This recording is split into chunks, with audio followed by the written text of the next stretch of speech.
don diara ka foko bi me tembo men ko amunta ko Gambia ayelemata nya ko tenema amunta ko kukuto le mata mata kunda ya tale ano Gambia man takunda dallo mi ata wol min man toro ni patani yang kan kato me yalon ko abelarin hadamari muta ko ne me yalon ko asotrano mando jiro monya ka boro ni na patani yalon abelari la wo kamara ni dal ka foko bi kata kunda la punda ya beta ka bani nyin kamara ka yele man di nyama me yalon ko askeno Gambia jumle no na fati la soto bulo Kenya nyan tatala lare nyame ma amunta ko to Gambia dum sina faso no ko no nyame ma amunta ko bi aba wala tina e man sakunda ta ano mata kunda ila tare ka yele man di nyama me yalon ko askeno banko dum mo mera bena na fati andu wala soto no da te fo man sakunda asyele man le ay tala ko patana wo kamara mbadin Gambia ko men en ko kete daytande ka fo ko elaptat na fanan tara kelo ni na ka fo Gambia bi ayele mata nya ko te na men ne yalon ko elaptat banko dum la banko na fay saje astar no bloko no nyame isa toto no isa gamono andu men fanan ni nge wala mun na sojaro te ka me fil portolu anen katabla e ka fa me secret underground socialist revolutionary labor party amunda ko dero ka pre nyoma ni na nyata da kendo men gara komre Kukoi Samba Sanyang and akase wata paka ka ni kan Gambia dum mela tera ka fo ko wato da sita me ya don ko ama mon na da ita sita min kamala na tim fansor no nyama na banko na ka so na anu sita ni anu ni na ka fo ko ka ta bila amata ko Gambia amata ya tembo tale ila kaje na banko ni asiba aba mantoro ani yang kan kato men ko no isaje mon si bono ko kono nyama ma adu mo kule me ya don ko bi Gambia banko fam ada hataji ko ko dole ni musilan ke meyan ka fara foro da ando tenten kulam ana tenten nyam ba do ba mo da nyam wala ibitala ko jela nyam ar ka ko ha abunda ko mo ma pali ande ba wote ila ta ko la meyan ko banko de mo isi pansoro no la banko ka isi banko na pansoro no so bulo ni tikano ate so na banko de ba hanan ka be mbado andine la mo da komre Kukoi Samba Sanyang meyan ko atle mo nyen ka ko la siran tiodi meya ate umureti alonda paga ni koto kadallo ta kaji ni mantoro meya no akatara lari mur ka akatara lari ka nyari le urkulul de lari ndabe ka fere ka kawol be ka ta ko ni kamera banko de on te fansot no nyama ar olam supreme council of the revelation ni election to wana nyaado go wala Kukoi Samba Sanyang dembo janne F746 katon fati F673 jungon saho F686 jere kole Simon Talibo Sane, Hussein Jao, Papa Kamara, Mamadou Sanyang, Ndemba Kamara, Kamban Bakare Baji, and Apai Sonko. Badon, Nilemo, Supreme Council of the Revolution, Nilemo, Ara, Naton Quality.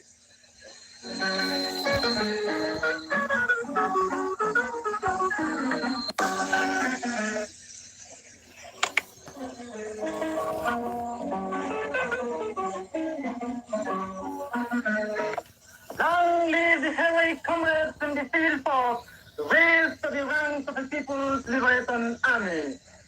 Long live the struggle, death to neocolonialism, racism and fascism in the Gambia, death to capitalism and bold imperialism, down with the Jara administration, the public enemy. Victory for the Gambian revolutionary struggle, victory for the oppressed people of the Gambia. Honor to the people, glory to the people, comrades in the struggle, hello Gambians. Comrades, why is the need for a revolution in the Gambia? Hello Gambians, this is no magical question which is unanswerable. The only scientific response is that the expropriated masses have no other prospect of acquiring property than the revolutionary establishment of the social ownership of means of production. Who is to lead the revolution, comrades? The dictatorship of the proletariat and the leadership of a Marxist-Leninist party to be organized are indispensable conditions for the triumph of the socialist revolution and the building of a people's socialist society. From where will support come from? The Supreme Council of the Revolution regards it as its duty to call on the people to rally, muster all internal forces, set vigorous action and drowning on the might of the world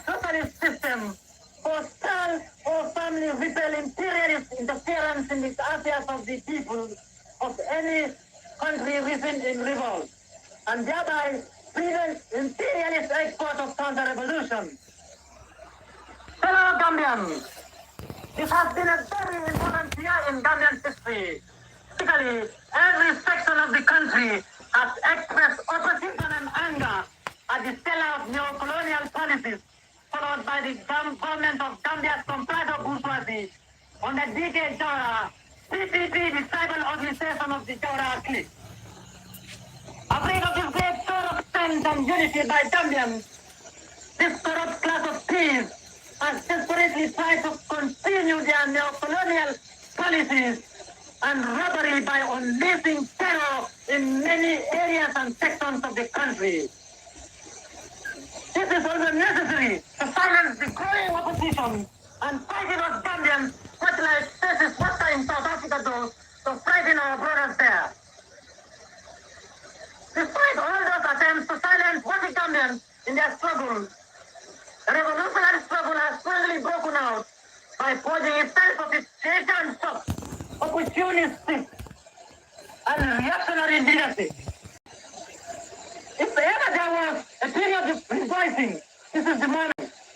Every heart in union with the freedom and happiness of the people also beat high with exaltation. That the name of Gambia from this day ceases to give a currency to political iniquity and to legalize corruption. Comrades, a new era is now opening upon us. An era which promises much to the people, for public measures must now stand upon their own merit. And nefarious projects can no longer be supported by a name.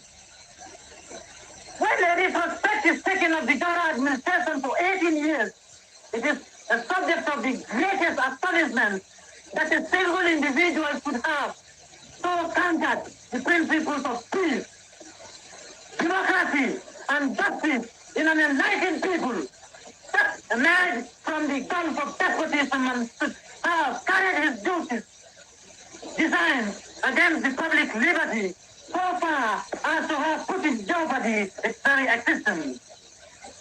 Such, however, are the facts, and this staring us in the face this day ought to be a jubilee in the Gambia. The great force that has just broken the shock of the periodic assault on freedom from within Gambian life has been the civil liberties tradition, the historical commitment of Gambians to the public protection of the freedom of the individual person. It should go deep into the history of Gambian thought and attitude.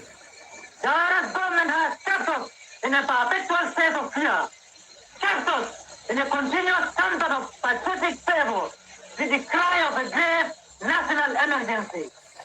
Always there has been some terrible evil at home or some monstrous foreign power that was bubbling up if we did not blindly rally behind it by furnishing the exorbitant funds demanded. Yet, in retrospect, these disasters seem never to have happened, seem never to have become quite real. The National Revolutionary Redressing Committee hereby wishes to make a statement on why the need for a revolution in the Gambia in making analysis on the rapidly worsening economic situation, the dangerously heightening tension, and the panic-striking behavior of the authorities of the Jawara administration. Our efforts to provide a better political alternative to the present political social stagnation that our dear country has been thrown into by her stone-hearted leadership. Gambia is in a very nasty state. Thousands of our hard-working and long-suffered citizens continue to be the object of the most wicked exploitation that our nation has ever seen. It is the case with every Gambian, irrespective of tribe, religion, or region, to liquidate the economic remembrance and social paralysis now arrogantly basking in the national fortune. The Jawara administration is the upholder of nepotism, favoritism, tribalism, corruption, and a legion of devised social parties, all frigidly inimical to economic purpose, political stability, and social progress. The chaotic nature of the Gambian economy, with its rocketing prices, massive recession, chronic shortages, near bank of finance mafia like commerce, mismanaged agriculture, social unrest, and abject poverty are all sapping the vitality of this young nation. Corruption and squandering of public funds has become the only cause that the heartless and unpatriotic bureaucrats adhere to. The worsening qualities of medical and health facilities in the urban areas and non-existence in the rural areas have sadly increased the death rate among the masses of the Gambian people. Unemployment remains one of the monsters unavoidably leading to an all-time peak in the crime rate. These and related social evils are the dark lesson of an inefficient PPP administration. It is our duty as partisans of the Gambia to work for the defeat of terror and the imperialist bourgeoisie of our country. Comrades in the struggle, fellow natives of the Gambia, answer the clarion call of national emancipation. Join us and fight vigorously for the devastation of the iron bar of oligarchy and establish a society based on justice, equality, and fraternity. Comrades, freedom is won. It is not donated. What a Gambians abroad and at home, join us in the struggle to erase an imperialist program and policy, from war on poverty to a war against the poor. The launching of a more effective ideological campaign, both inside and outside the country, to expose the true motivation behind the reform and the spirit talk would only be a part of the answer. We must also recognize that it would be at rock bottom a battle of interests and not just ideas.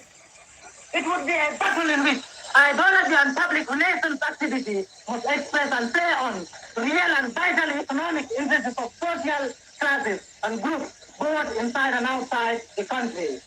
It is such interests which often inhibit national pride and win progressive comrades to collaborate in the oppression of their brothers or to make no real effort to help end it.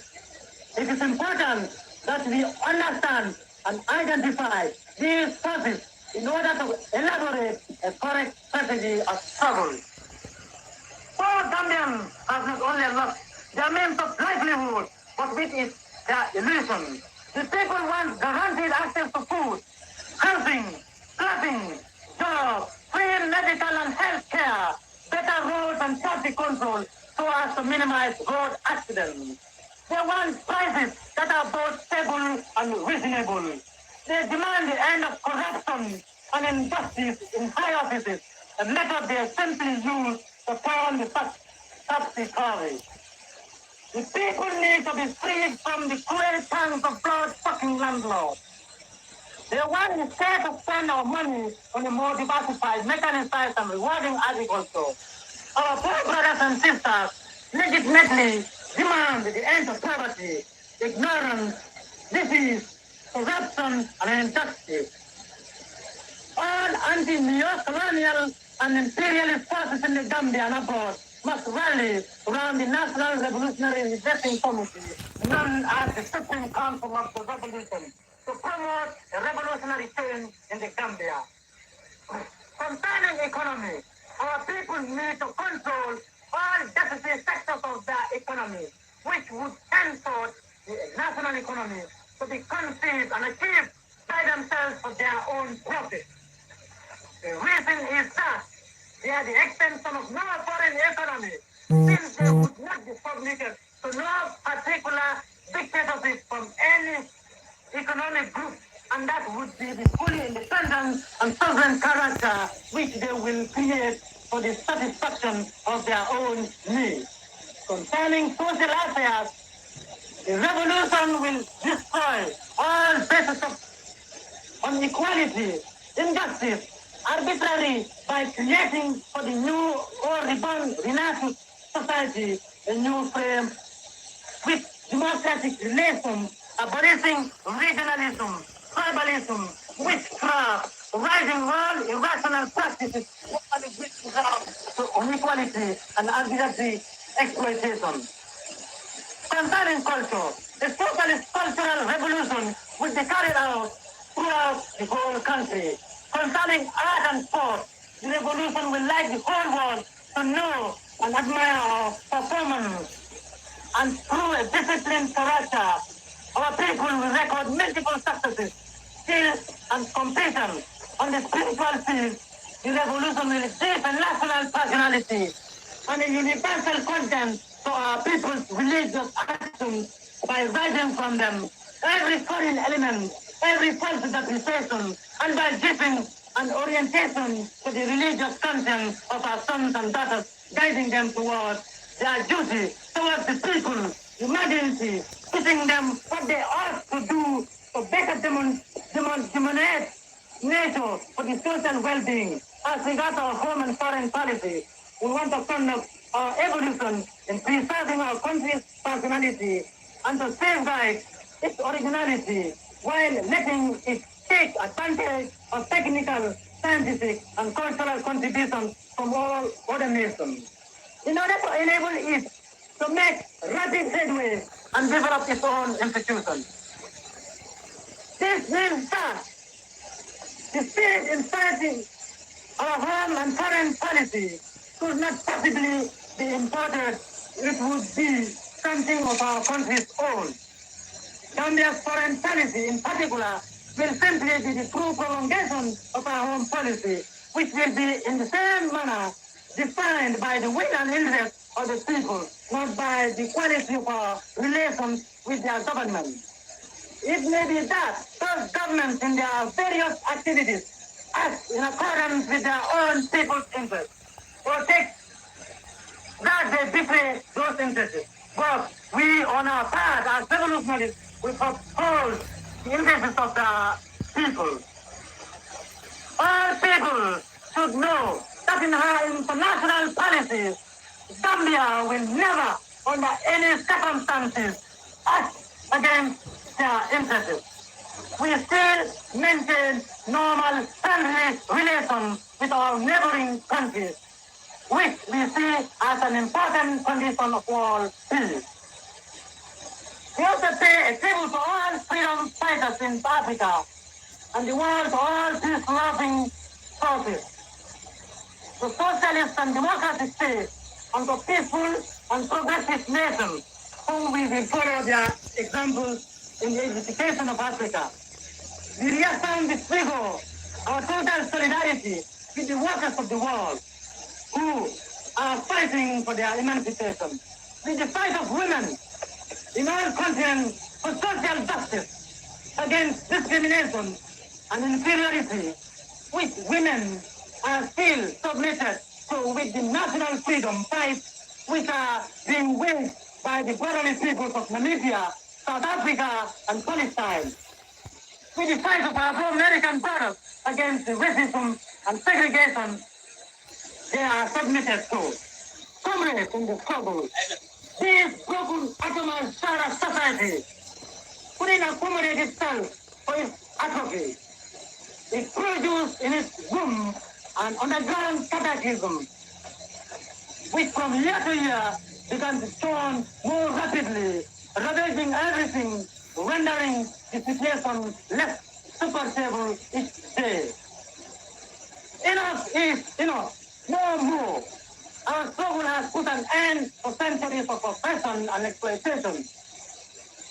Our struggle in offering our lives for the liberation of Gambia gave birth to the revolution. The autocratic monarch and the aristocrats are thrown off their positions of power. The fruit of our labor, our creation, the revolution will not be snatched from us by a dictatorial stepfather under the guise of being the guardian of the revolution.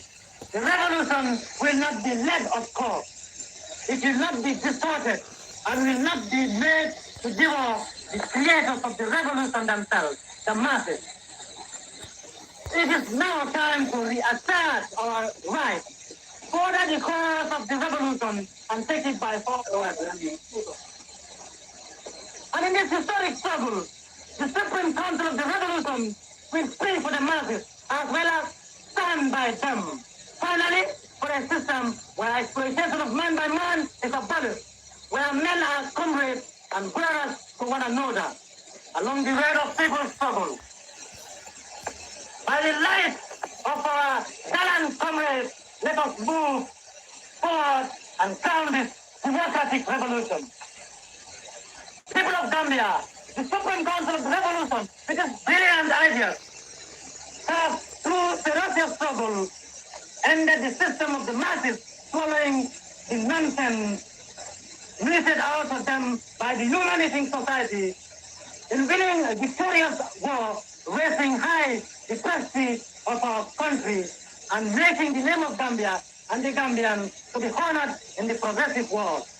Upon decision of the Supreme Council of the Revolution, we solemnly declare the Constitution suspended, the National Assembly dissolved, all financial institutions closed, judiciary powers suspended, all political parties and organizations banned, no political gathering activity exceeding 5 persons allowed, the international airport and seaport and all frontiers closed for entry and exit.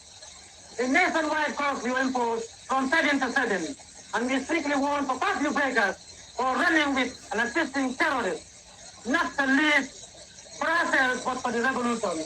Ready and sharpening the spears for the revolution. Long live the revolution!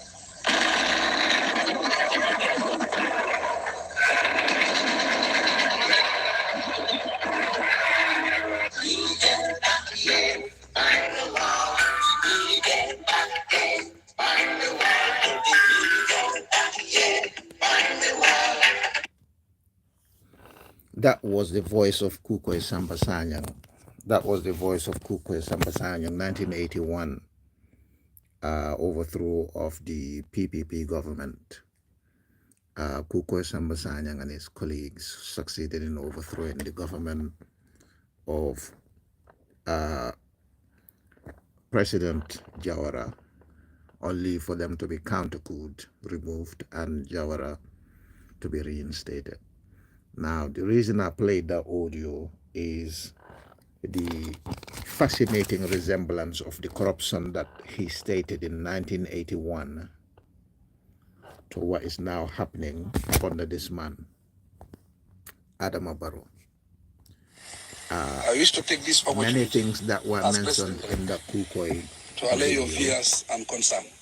are happening in the Gambia again today. On the first day of December, the Under Gambia this held man, presidential election.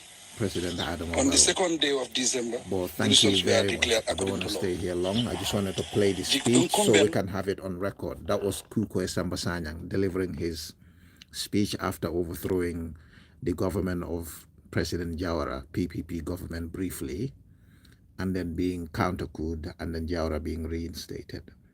So I play this speech for record purposes so that we can have it for as long as records, online records, are kept. Thank you very much, ladies and gentlemen. Have a good day. Bye.